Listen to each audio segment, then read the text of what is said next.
Muito bem, curve sua cabeça para nós orarmos.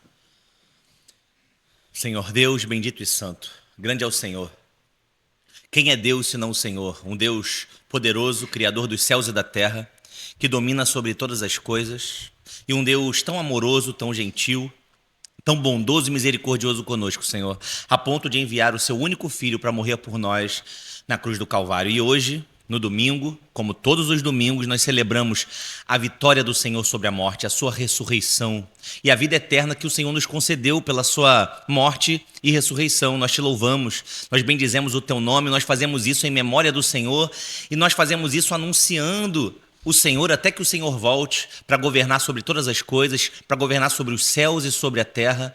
Nós te louvamos. O que nós te pedimos, Senhor, é que no dia de hoje o teu Santo Espírito possa nos conduzir em todas as atividades, que possamos fazer todas as coisas segundo nos ordena a tua palavra e que tudo isso que nós vamos fazer possa te agradar sempre na pessoa de Cristo Jesus. É o que nós oramos. Amém. Graças a Deus. Muito bem, irmãos. Essa é a nossa segunda aula sobre o tema do dinheiro, a teologia do dinheiro. Um pequeno resumo, bem brevezinho, no máximo 5 minutinhos do que nós falamos na última aula.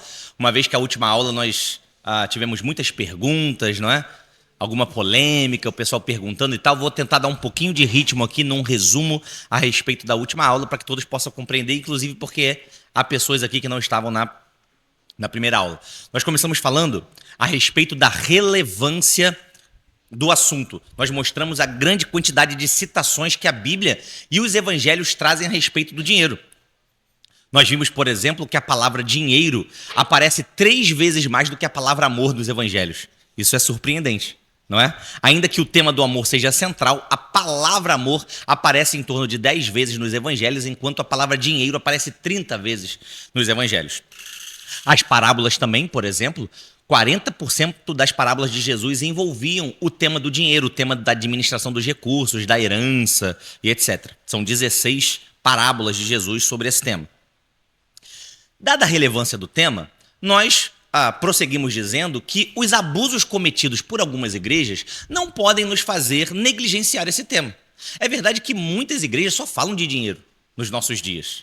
Mas nós não devemos pensar que isso acontece só nos nossos dias. Nós podemos perceber nos próprios escritos do Novo Testamento que essa já era uma realidade. Muitas pessoas faziam da piedade uma fonte de lucro. Muitas pessoas tentaram ganhar dinheiro com o evangelho durante a história da igreja. Então, nós não podemos, por causa dos abusos de certas instituições, de certas igrejas, nós não podemos negligenciar e deixar de falar do tema do dinheiro. Como parte dos abusos, nós vimos, talvez, como o maior expoente, o maior exemplo de abuso nesse tema, a teologia da prosperidade, que nós rejeitamos na última aula. Quais foram as 3 características da teologia da prosperidade que nós vimos? A primeira delas, que foi a que acabou causando algumas perguntas e respostas e tudo mais, que a gente gastou um pouquinho de tempo nela, foi a confissão positiva. Aquela ideia de que as palavras têm poder para trazer à realidade aquilo que não existe. Vimos também, apesar de rejeitar essa ideia, que isso não deve se confundir com uma oração persistente. Nós devemos orar e podemos, repetidamente, pelas mesmas coisas. Isso é muito comum, inclusive. Por exemplo, quando nós queremos a salvação de alguém. Nós oramos e pedimos a salvação daquela pessoa vários dias, por várias vezes. Isso não tem nenhum problema. Só que isso não deve ser confundido com confissão positiva. Aquela história de eu determino, eu declaro. A minha palavra tem poder, não é? Perceba que a oração, ela tem uma atitude muito mais reverente e respeitosa. É um pedido, como se nossos filhos nos pedissem coisas. Muito bem, não nos chateia que nossos filhos nos peçam coisas, mas nos chatearia se nossos filhos exigissem coisas, achassem que têm direito sobre nós, que podem barganhar conosco. Muito bem, segunda característica que nós vimos é a troca de bênçãos, aquela ideia de que os dízimos e as ofertas forçam Deus a nos recompensar financeiramente. Como se os homens pudessem barganhar com Deus através de algum tipo de sacrifício financeiro. Eu dou, então Deus vai me devolver. A ideia também da oferta, da contribuição como semente. Eu estou plantando e vou colher tantas vezes porque Deus passou a ser meu devedor. Eu sou um credor de Deus. E a terceira característica da teologia da prosperidade é o foco no aqui e agora. É aquela ideia de que as bênçãos, os benefícios materiais, a saúde, a riqueza, são um direito meu e não uma graça. Nós vamos ver na continuação da aula hoje que vai ficar muito claro que todos os recursos que nós recebemos na vida e no corpo são graça de Deus. Nunca mérito, nunca um direito, mas sempre fruto da graça e da misericórdia do Senhor. Nós rejeitamos, por outro lado, também a teologia da pobreza. Essa é mais fácil de rejeitar porque ninguém aqui vai abraçar a teologia da pobreza. Não é verdade? Ou muito poucos de nós. Mas nós rejeitamos também a ideia de que é vontade de Deus que a gente abandone tudo que é material e viva daquilo que é espiritual. Isso não é verdade. Essa foi uma ideia muito comum na Idade Média. Nós encontramos, por exemplo, a figura dos monges, dos mosteiros. Está muito ligado, como disse o Pedro Lucas, que não está aqui hoje, aquela ideia de penitência, de sofrimento para obter mérito. Então, se eu sofro mais, Deus irá me recompensar, não é? Muito bem. E nós chegamos, então, naquilo que a Bíblia apresenta quando fala de dinheiro, que não é nem uma teologia da prosperidade, nem uma teologia da pobreza, mas uma teologia da administração. Muito ligado àquela ideia da parábola dos talentos, em que os 3 servos receberam quantias diferentes de dinheiro do seu senhor, e independente da quantia que eles receberam, todos tiveram que prestar contas ao seu senhor. Então todos nós, tenhamos muitos recursos ou tenhamos poucos recursos, todos nós iremos prestar contas de todos os recursos que nós recebemos das mãos de Deus. Tudo aquilo que ele nos confiou, ele pedirá contas. Então nós podemos chegar à seguinte conclusão: o importante não é ter riquezas, o importante também não é não ter riquezas, mas saber lidar com os recursos que nós recebemos de Deus, seja muito ou seja pouco, de acordo com os princípios que o próprio Deus estabeleceu na sua palavra. Sua preocupação não deve ser assim: eu tenho que acumular muito dinheiro. Sua preocupação não deve ser assim: eu tenho que sofrer muito para merecer alguma coisa de Deus, então eu tenho que abandonar tudo que é material. Sua preocupação deve ser: eu preciso desenvolver sabedoria para lidar tanto com a fartura quanto com a dificuldade. Venha o que vier. Seja o que for que Deus coloque diante de mim, eu tenho que desenvolver sabedoria através da palavra de Deus para lidar com fidelidade com Deus em qualquer circunstância. É isso que nós devemos desenvolver. E nós paramos, irmãos, nos 2 aspectos gerais, ou nas 2 relações que a Bíblia apresenta entre Deus e o dinheiro. Nós vimos a primeira relação, que é que toda riqueza pertence a Deus por direito de criação. Se Deus criou todas as coisas, não é? Tudo pertence a Ele. Nós já vimos texto, já reforçamos essa ideia, não preciso voltar nela, e eu vou continuar da onde nós paramos na última aula, que é sobre o direito de capacitação. Alguma pergunta, alguma colocação até aqui? Muito bem. Então, se tudo é de Deus, porque Ele criou todas as coisas, tudo também é de Deus, porque Ele está capacitando todos os homens a adquirir riquezas. Deus é o Criador e é o capacitador. É Deus quem está dando condições, é Deus quem dá saúde, é Deus quem fornece as estações e as condições do tempo, da vida, a providência diária, para que todas as coisas possam se desenrolar de modo a você obter recursos. Vamos ler um texto? Vou pedir para algum irmão ler. Deuteronômio 8, versículos 16. Ou melhor, pode ser só o 17. 17 e 18. Um outro irmão pode abrir em Oséias 2, no versículo 8. E ainda um terceiro irmão no Salmo 127, no versículo 1.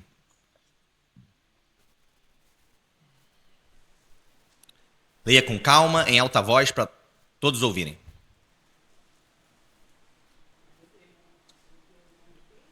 Oito, 17 e 18.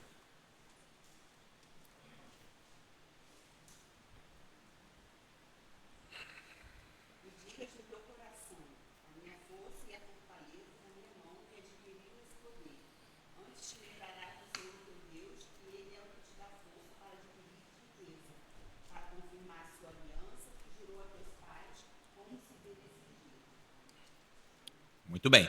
Então, olha a preocupação de Moisés aqui, não é? Que o povo, ao entrar na terra e adquirisse riquezas, que eles não pensassem que foi o braço deles, a força deles, a capacidade deles que os fez adquirir riquezas. Pelo contrário, é Deus quem dá forças, ou seja, direito de capacitação.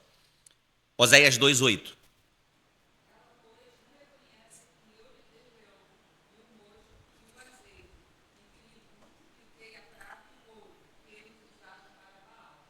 Então perceba, Deus está aqui reivindicando que foi ele quem deu todos os recursos para Israel. E Israel estava usando para os ídolos. Perceba? Mas Deus está falando, olha, eles não reconhecem que foi eu que dei. Eles não reconhecem o meu direito de capacitação, que foi eu que estou dando capacidade para eles adquirirem as coisas. E o último texto, muito conhecido, Salmo 127, 1.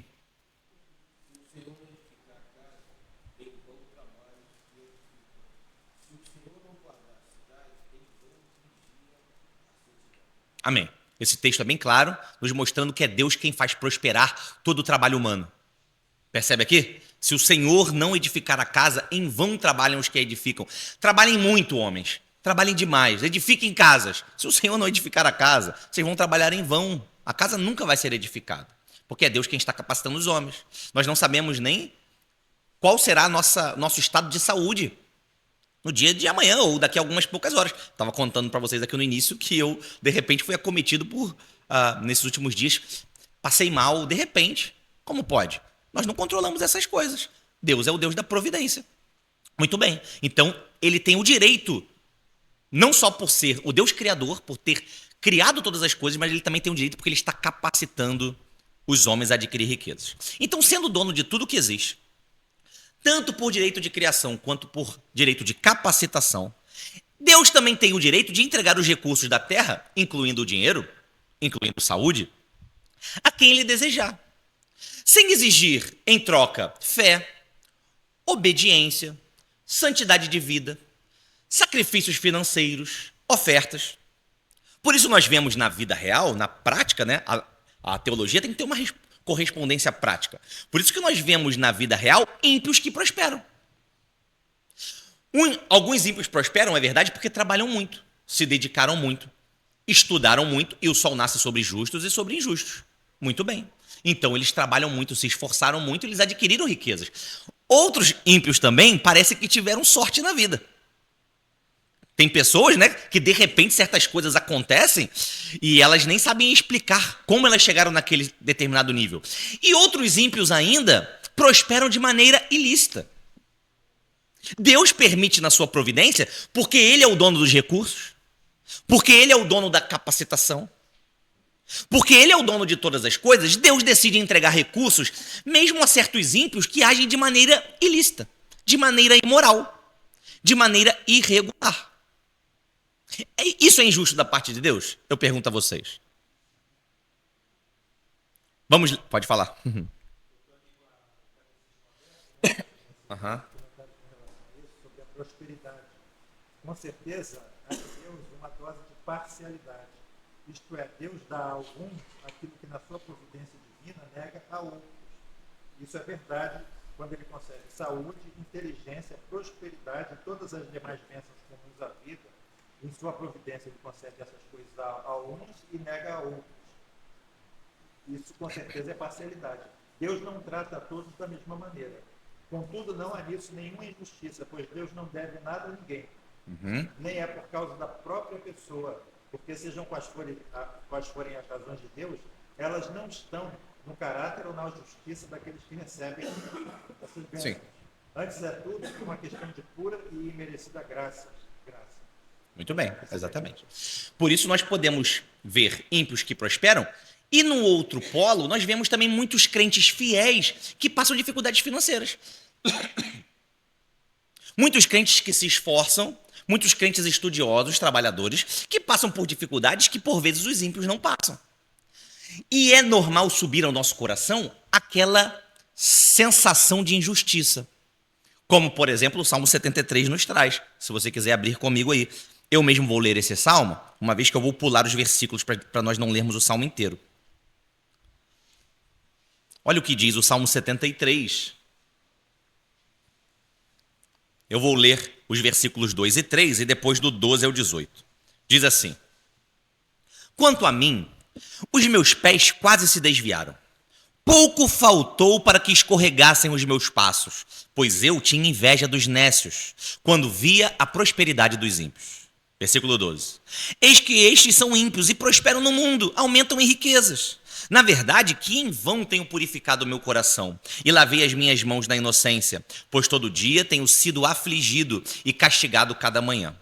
Quando pensava em entender isto, foi para mim muito doloroso, até que entrei no santuário de Deus. Então entendi o fim deles.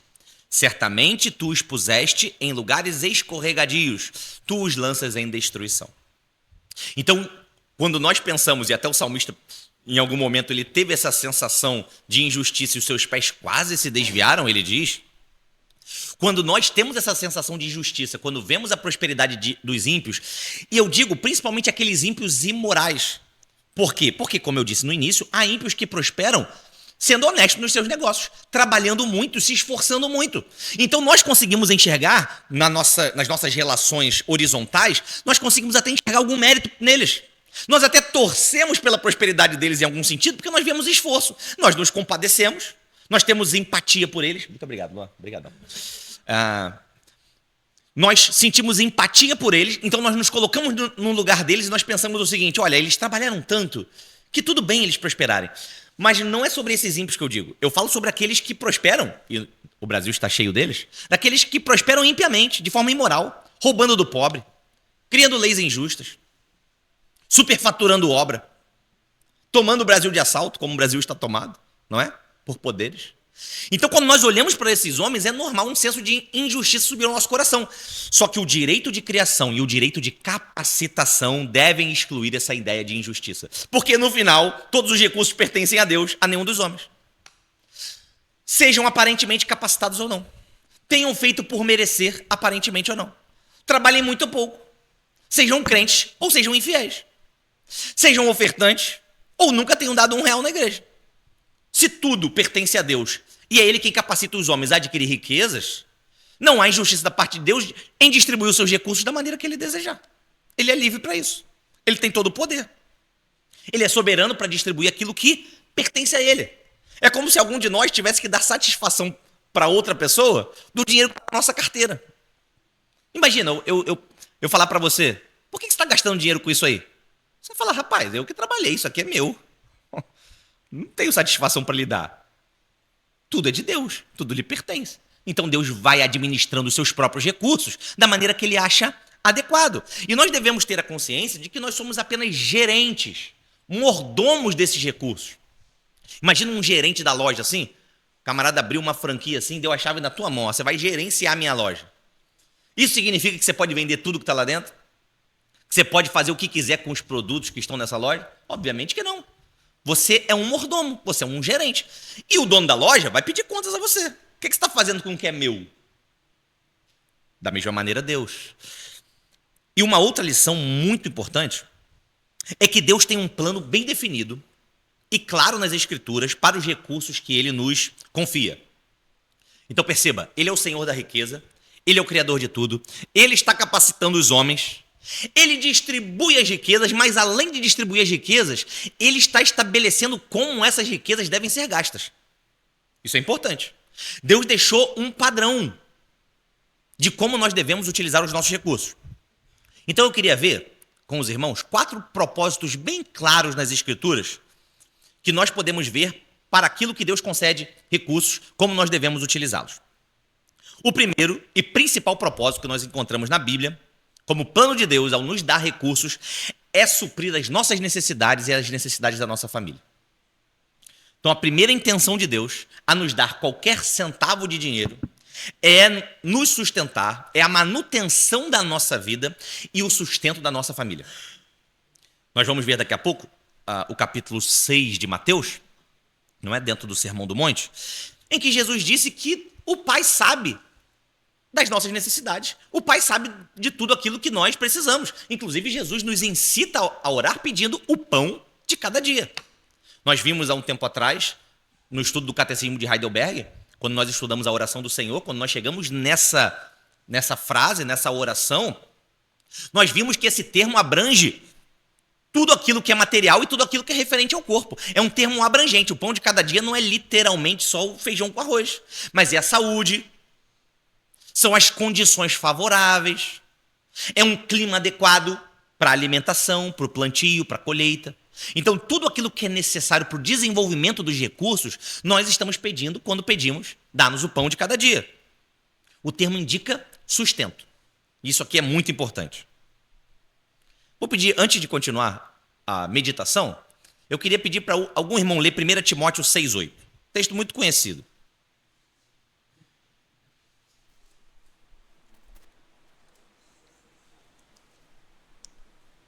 1 Timóteo 6,8.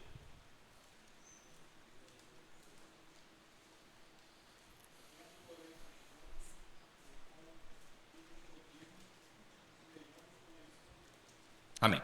Tendo sustento, tendo o que comer e o que vestir, estejamos o quê? Contentes.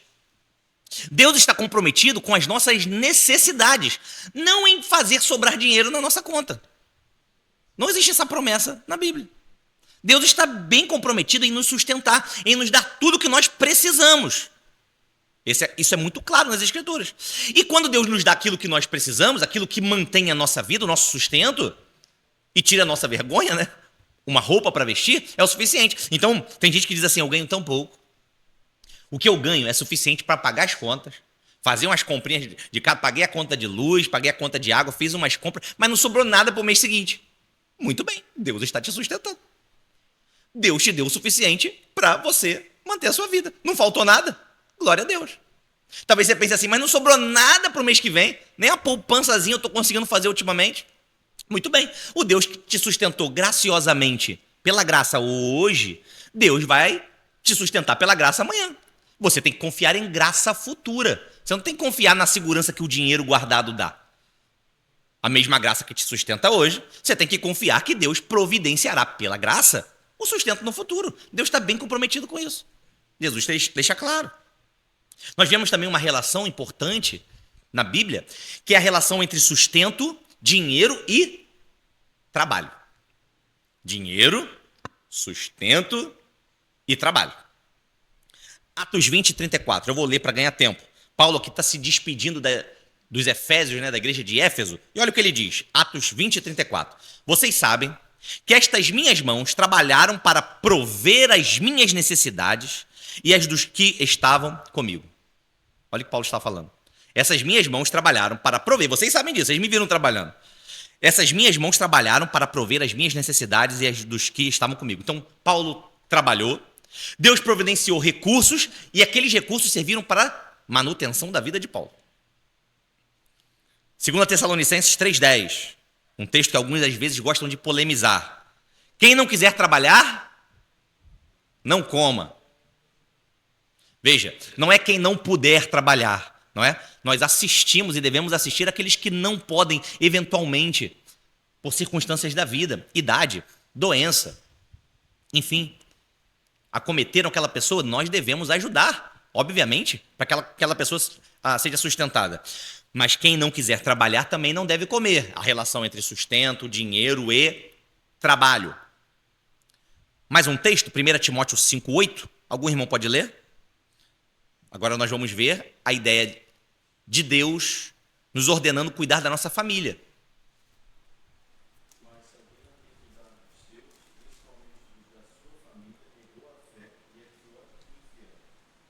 Muito bem. Quem não tem cuidado dos seus, principalmente os da sua família, negou a fé.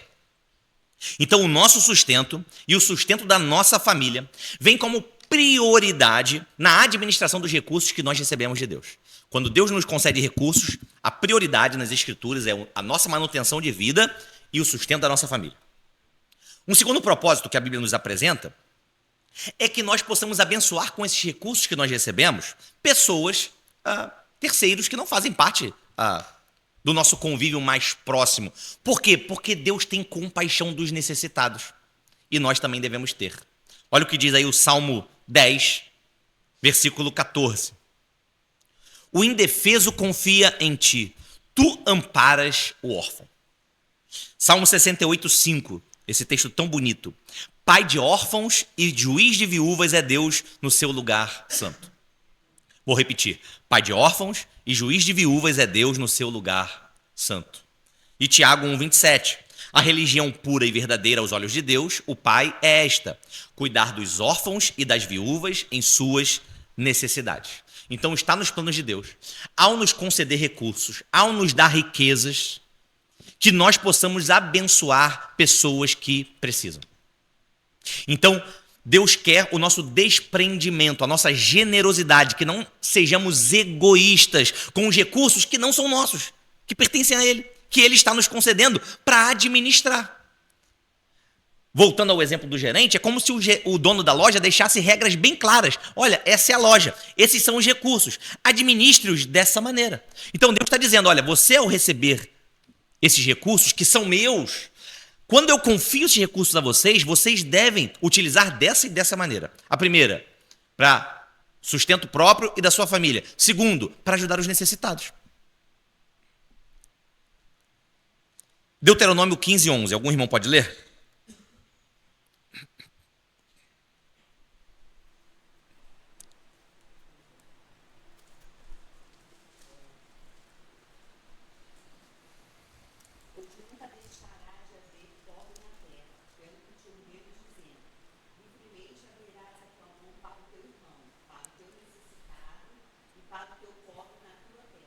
Amém.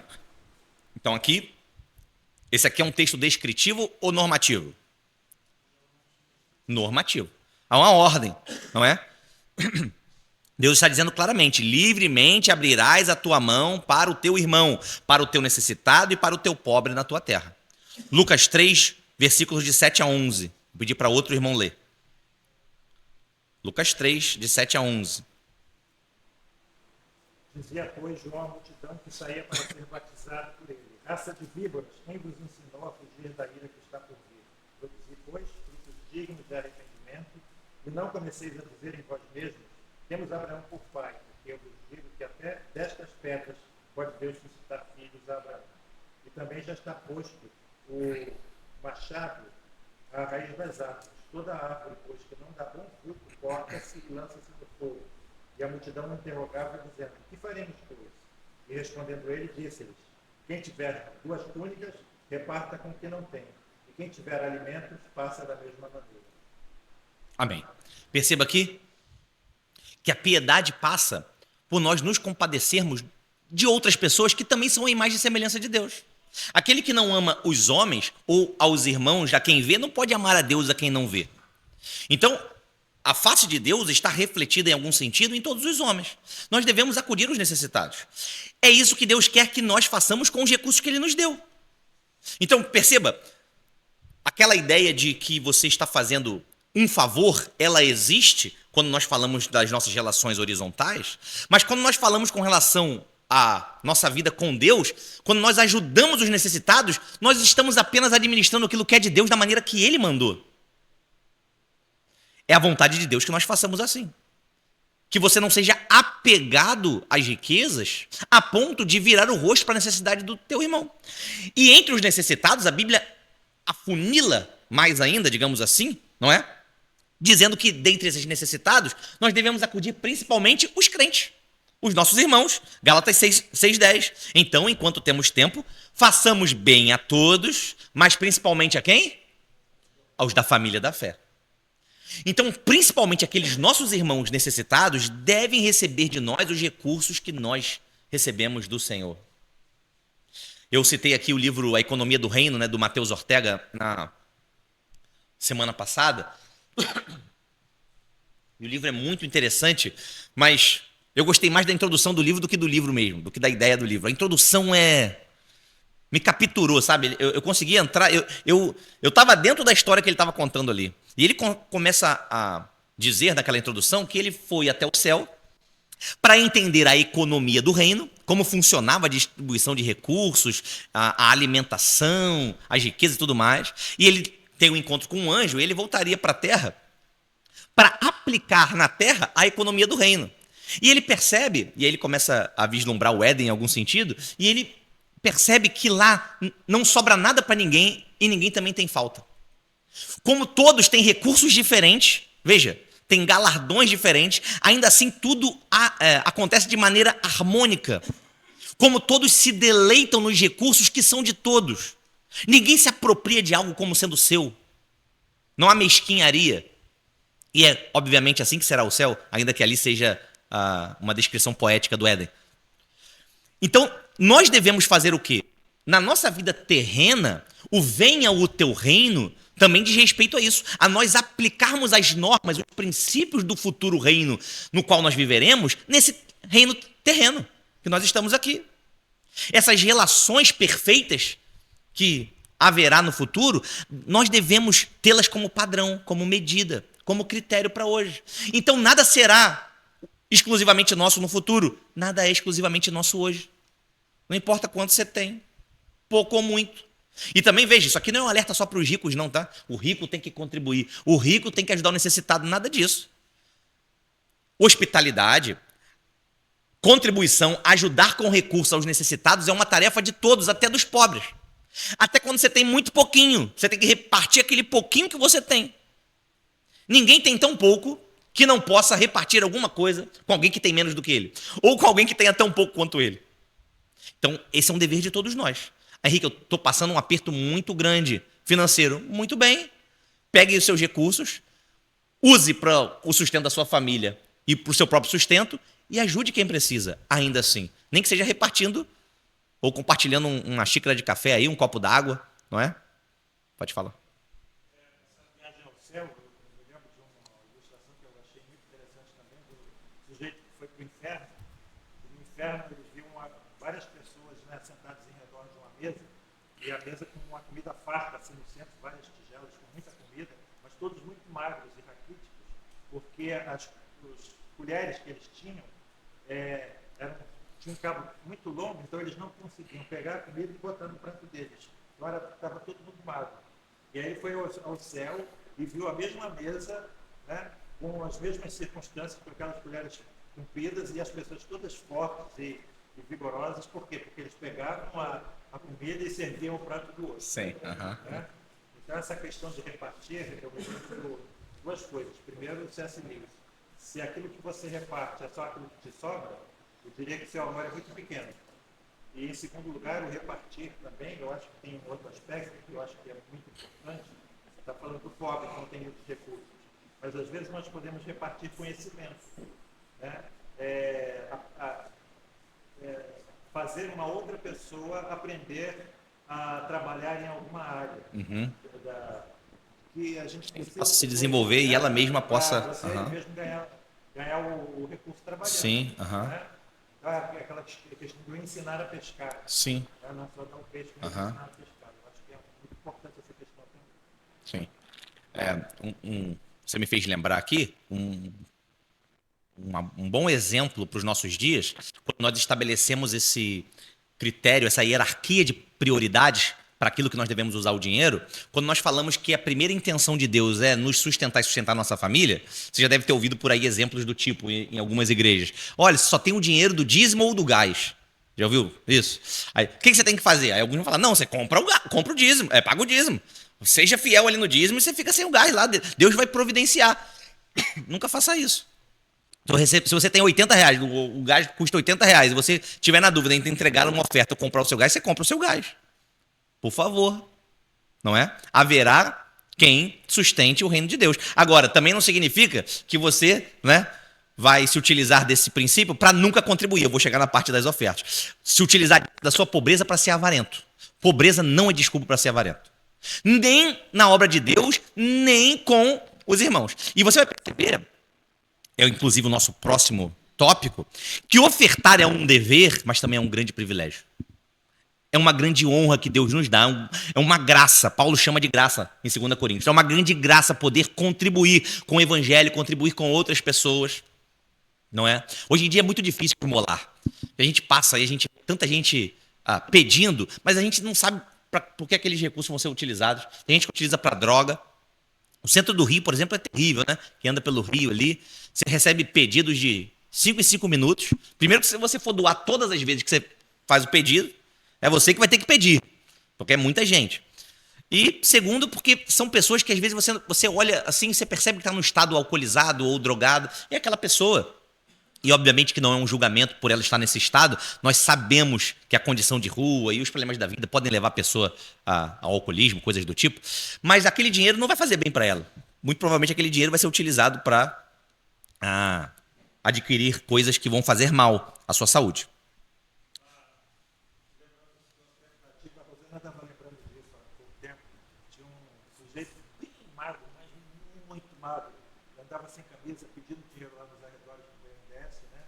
Aí a Rosana lembra que uma vez um funcionário viu ele saindo e pegando o carro dele, que ele deixava estacionado mais adiante, né? Pode acontecer também, é. Pode acontecer. Talvez esses nos conquistem até mais facilmente, porque às vezes estão bem aparentados em certo sentido, né? Não estão com cheiro de bebida, porque são profissionais de pedir. Talvez esses nos conquistem até mais facilmente, infelizmente. Um terceiro propósito é justamente esse propósito do sustento da casa de Deus, o sustento da obra e dos obreiros. Como esse é um assunto... Pode falar, Guilherme. Não, pode falar.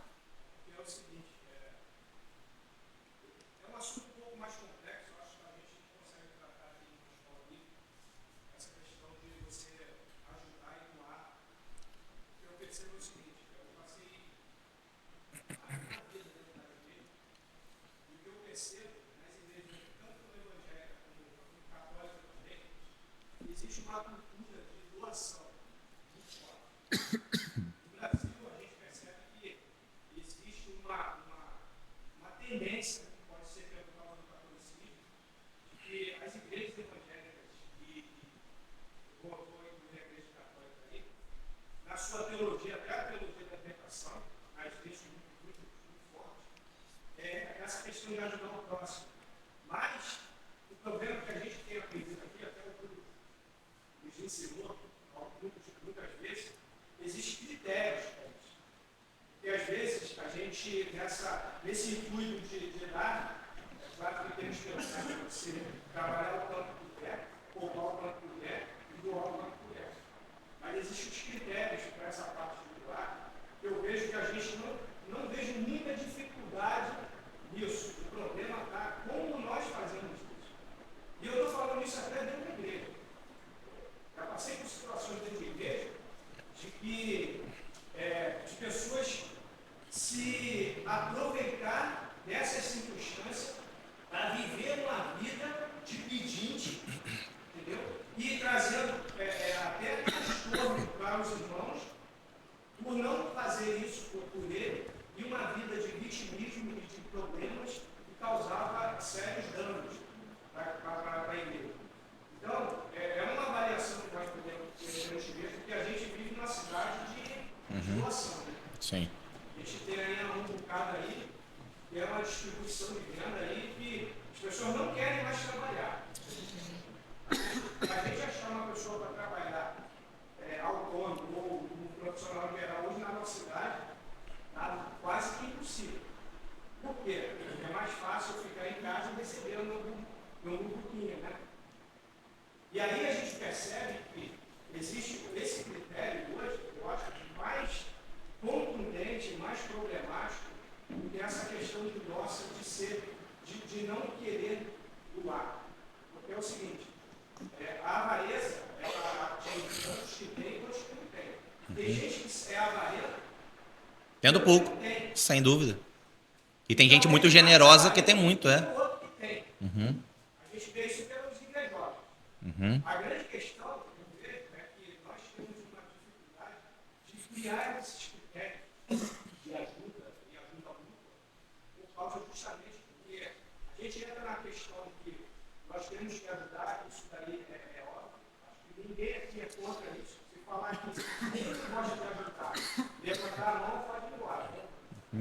A grande questão é qual o critério que nós utilizamos para poder nós fazermos isso, principalmente para não criarmos situações de termos Prejudicar ao invés de ajudar.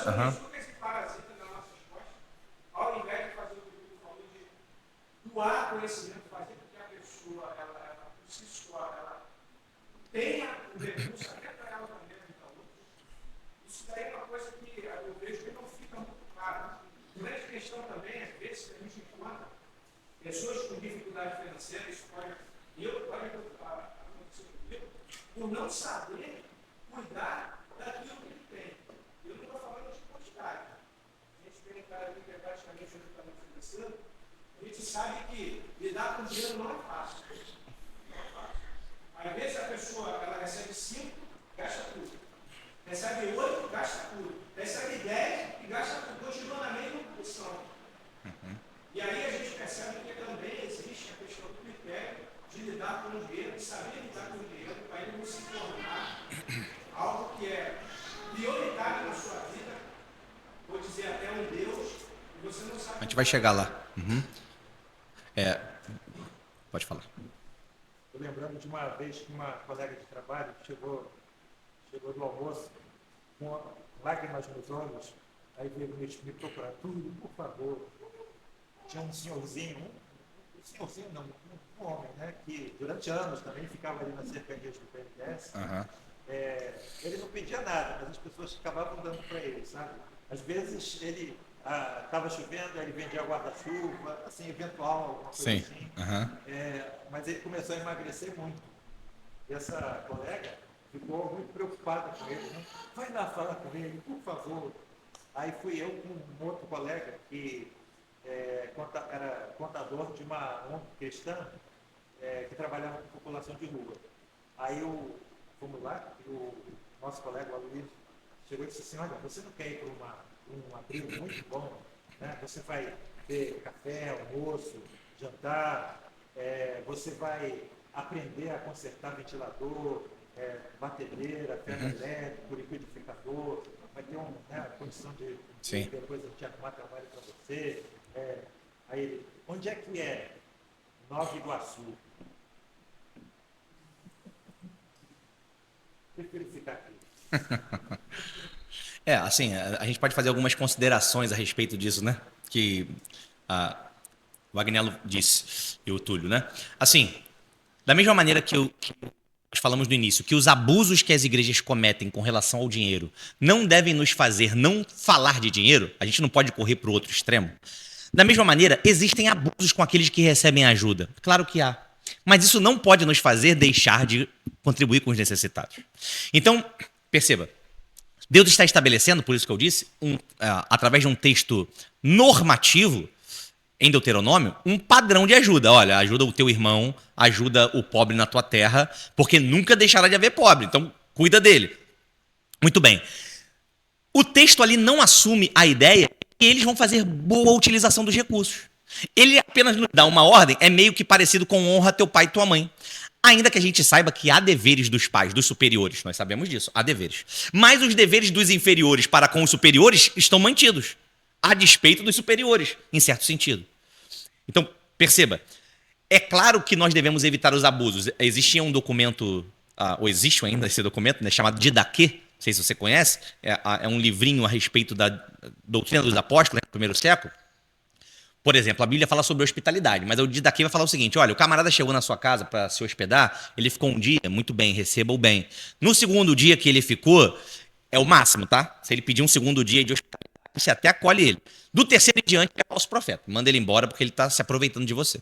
Nós podemos aplicar, em certo sentido, alguma razoabilidade nos nossos dias. Nós temos o dever de ofertar aos necessitados? Temos. O irmão chega na igreja precisando, nós temos que ofertar? Sim. Se a gente percebe, como o Agnello disse, que ele está tentando se aproveitar em algum sentido, a gente ajuda um pouquinho, ajuda mais um pouquinho, talvez ensine a pescar, e se você vê que ele não se desenvolveu por qualquer nós devemos sim suspender esse tipo de ajuda, porque deixou de ser ajuda, né? Passa a ser um prejuízo para ele e um peso para a igreja.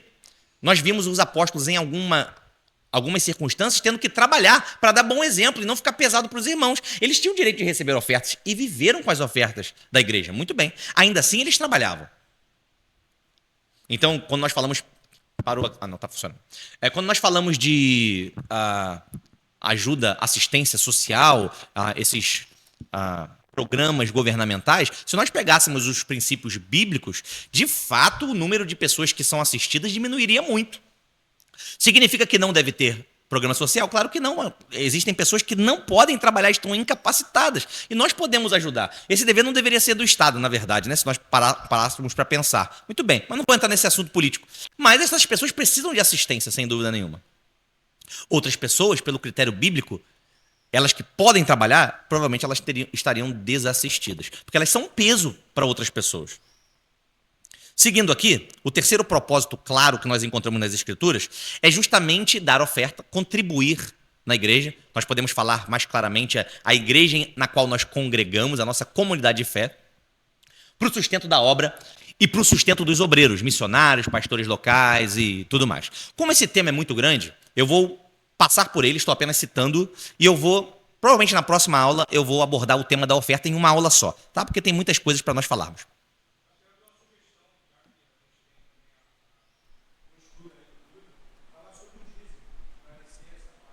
Uhum.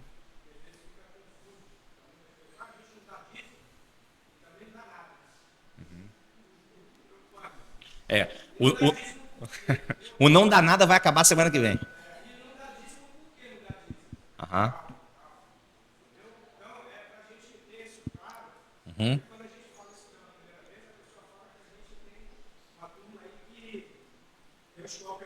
Essa aqui é uma boa igreja. É o que eu disse no início. Tem igreja que só fala de dinheiro. Aí o camarada que é avarento, né? O que ele quer? Ele quer procurar uma igreja que não fala nada de dinheiro, porque ele não quer se sentir no dever de contribuir, não é?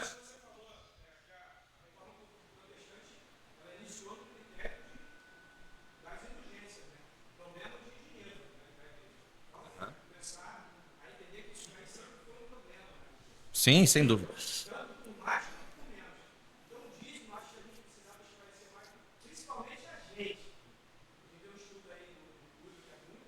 Uhum.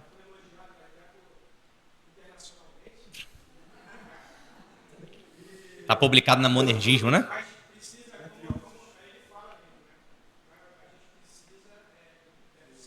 Sim. Uhum. Na semana. Uhum. Nós podemos fazer isso. Na semana que vem, vamos tratar primeiro a respeito das ofertas, tá? Do dever de contribuir, como se dava a contribuição no Novo Testamento. Você vai perceber que nosso dever é superior ao dos israelitas no Antigo Testamento. Se você acha que dízimo é muito, você vai perceber que no Novo Testamento o padrão é mais elevado. Como quase tudo, né? Pode falar. É você que você levantou a mão, não? Uhum. Passou, quando você estava falando sobre o apóstolo Paulo, trabalhando com as mãos, né? Vi um comentário que eu achei muito interessante sobre isso, que ele disse que Paulo era uma pessoa que tinha um estudo elevado, né? Tinha um doutorado, assim. Mas todo judeu, todo pai judeu, ele fazia questão de, paralelamente a esse estudo, digamos assim, universitário, né? Ele tinha que ensinar o filho um trabalho manual. Então, todo judeu sabia fazer algum tipo de trabalho manual. E eu, assim, quando li isso, o Natan era adolescente, eu falei, vou botar o Natan para fazer alguma coisa. Aí ele fez um cursinho de consertar celular e notebook, etc. Muito bem. De vez em quando ele usa aí, aqui e acolá. É verdade. O conhecimento que ele adquiriu. Sim. Então, É um bom padrão, exato, é. Uhum. E eu já sei que quem faltar semana que vem na escola dominical é porque é mão de vaca, tá bom? Quem faltar semana que vem que eu vou falar de oferta é porque não quer contribuir, quer guardar dinheiro no bolso. Você vai perceber, inclusive, é interessante, né?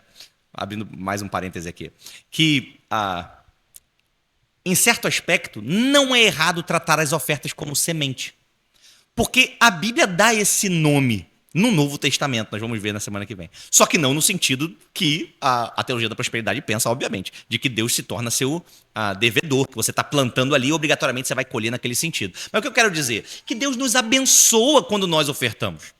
Deus nos abençoa quando nós somos generosos com outras pessoas e quando nós somos generosos com o seu reino, com a sua obra. Deus é misericordioso, é amoroso. Deus distribui os seus recursos de maneira generosa para aqueles que são generosos com aquilo que ele dá. Ah, é? Sim.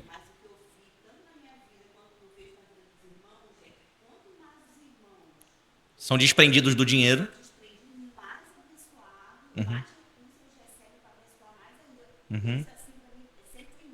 É verdade. Porque Deus nunca vai nos dar um ídolo, irmãos. Se o dinheiro é um ídolo, Deus nunca vai fortalecer a sua idolatria. Deus não vai te dar algo que é um ídolo para você.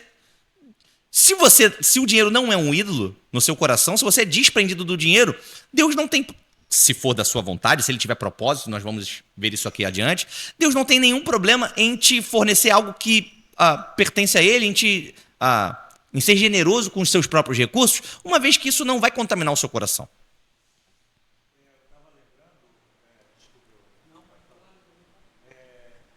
o oposto. Um colega de trabalho, tem muitas coisas no trabalho, né? Aham. Um colega de trabalho, Trabalhou muito, né, tu? que ele era muito, como é que eu vou dizer, mesquinho, sabe, né? E ele trabalhava na área de TI, mas ele tinha alguns conhecimentos que deviam ser passados para as pessoas, facilitaria o trabalho no início da informática, né? Aquela coisa toda. Mas ele retinha tudo, ele não ensinava nada, e naquela época não tinha um computador por pessoa, era um computador por setor. O setor dele, ele bloqueava, botava uma senha e ninguém podia mexer no computador que ele mexia, porque ele tinha medo que as pessoas aprendessem alguma Superassem coisa, ele. né? Aí veio a época do Collor, em 1991, o Collor mandou 10% dos funcionários que tem que ser mandado embora. Quem é que estava um dos primeiros para ser mandado embora? Ele não repartia nada com ninguém, né? Que achava que o conhecimento era poder, então... Da mesma forma que eu já vi muita gente, muitas vezes abençoada, e ele costuma ser abençoada, Sim. e você não vê, você não tem. E nós vamos ver daqui a pouco a questão da... Hoje não vai dar mais, mas a questão de como Deus mandou os seus discípulos se relacionarem com o dinheiro. E eu ia falar alguma coisa e eu esqueci. Na hora que eu falei que não dava mais para continuar. O que você falou? Qual foi o seu comentário? Perdão, Márcio.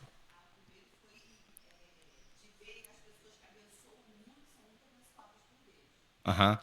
Eu ia falar alguma coisa nesse sentido, eu esqueci. O Thiago vai falando, se eu lembrar, eu falo. Se você vai comentar depois também, porque no início da aula comentou que se a gente conseguiu pagar nossas contas, sobreviver esse mês, não sobrou nada, para ajudar, a gente deve ficar satisfeito, Deus também vai prover no futuro. Só que também eu acho que não quer dizer que a gente tem que ser descuidado, de ser previdente e ser Sem dúvida. inconsequente nos nossos gastos. Nós vamos ver agora. A gente tem oportunidade também de juntar um pouco para velhice, para planos futuros. Sim. Eu imagino que também vai comentar. A gente... Passar uma falsa impressão. Exato. Não é um convite à leniência, né? Ao desleixo, para você gastar tudo que você ganha. Não é isso. A gente vai chegar lá. Tá? É só um sentido de contentamento, que no Brasil, irmãos, vamos ser sinceros, né? O camarada recebe um salário mínimo, é casado, tem 2 filhos. É um herói. É um herói. Sabe? Porque tudo é muito caro. E cada dia mais caro. Nós somos roubados com imposto, com taxa, com inflação, sustentando um estado inchado que não nos devolve absolutamente nada. Então, claro que sim, mas existem pessoas que estão nessa condição de ter apenas... Todos nós aqui, em algum momento, temos passado algumas dificuldades. Então, quando você tem aquele mínimo para o sustento, veja, perceba que o apóstolo Paulo diz assim, ó, estejam contentes. Não é só assim, ó, tá tudo bem, ou tudo bem se você estiver apático diante da situação, digamos assim. Você não ficou triste, mas também você não ficou contente. Não. Esteja contente diante de Deus, porque ele te providenciou recurso. Ele podia não ter te dado nada. Tudo é dele. Exato. A gratidão, inclusive, é o 4º ponto, e eu vou terminar aqui. O 4º ponto, claro, na Bíblia, é que Deus utiliza a administração dos seus recursos, ele nos dá riquezas para despertar no nosso coração a gratidão. Uma vez que a gente entende que por direito de criação e direito de capacitação nada pertence a nós, mas tudo pertence a Deus, qualquer coisa que chega às nossas mãos, nós devemos o quê? Sermos gratos. Nada é meu. Deus ainda está me dando algo que pertence a Ele. Então Deus quer despertar no nosso coração gratidão. Deus quer mostrar o seu poder através da administração dos recursos. Deus quer mostrar o seu poder, a sua glória, o seu amor, o seu cuidado conosco e fazer com que a nossa fé seja alimentada nesse sentido quando Ele nos dá dinheiro. Então, isso é muito interessante, porque muito facilmente nós deixamos de ser gratos. Muito facilmente nós nos acostumamos com certa condição que nós adquirimos e passamos a pensar que aquilo é nosso. Sabe?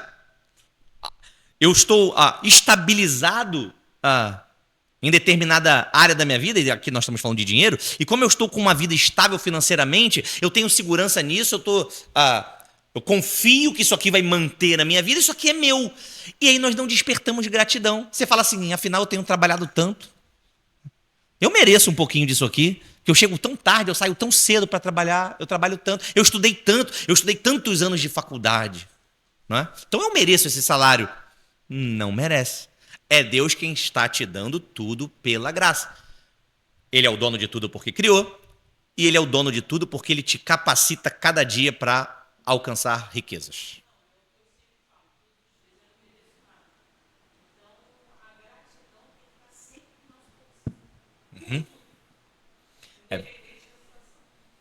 É verdade, eu sou testemunha, você fala isso mesmo.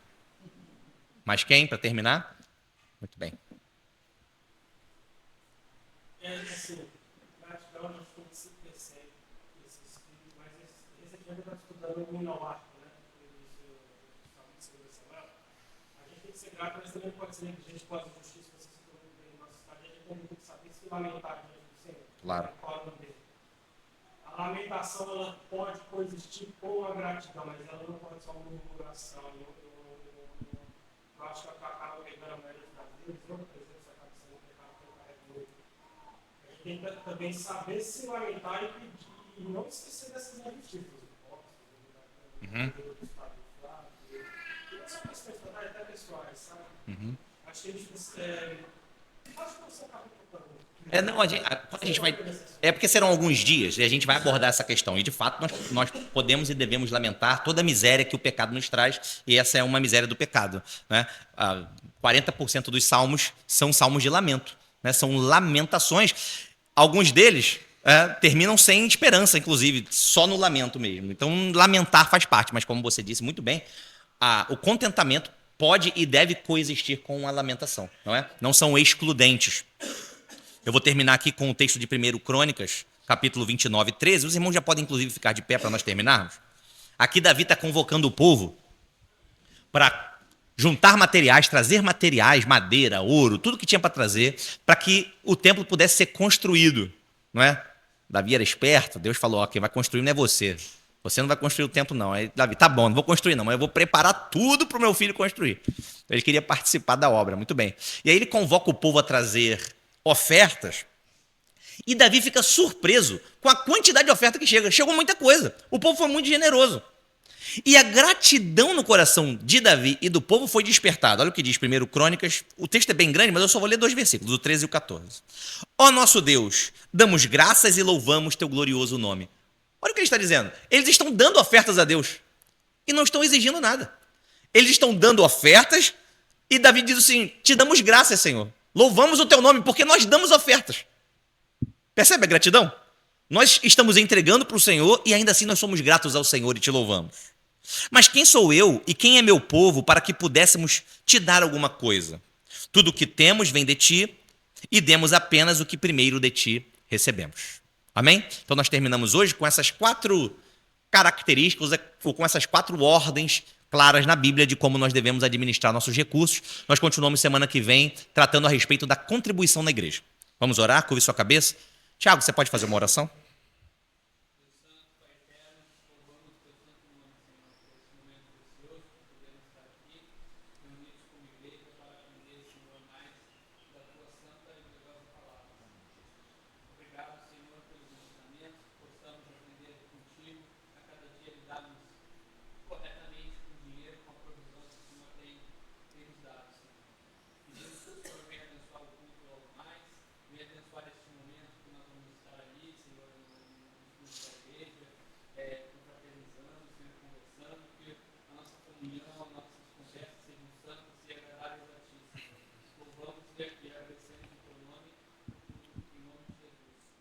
Amém. Graças a Deus.